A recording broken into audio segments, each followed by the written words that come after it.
In the Industrial Revolution of the 19th century, what humanity basically learned to produce was all kinds of stuff, like textiles and shoes and weapons and vehicles.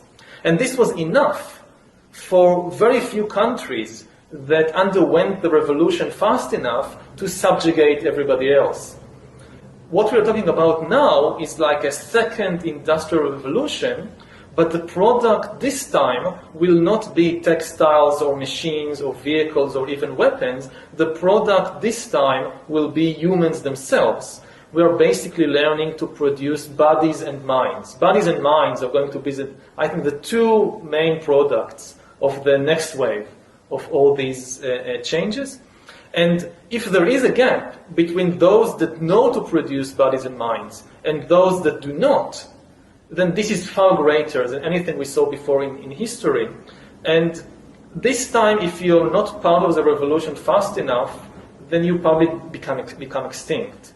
Once you know how to produce bodies and brains and minds, so cheap labor in Africa or South Asia or wherever, it simply counts for nothing. Again, I think that the biggest question maybe in economics and politics of the coming decades will be what to do with all these useless people. I don't think we have an economic model for that. My best guess, which is just a guess, is that food will not be a problem. With that kind of technology, you will be able to produce food to feed everybody. The problem is more boredom and what to do with them, and how will they find some sense of meaning in life when they are basically meaningless, worthless. My best guess at present is a combination of drugs and computer games.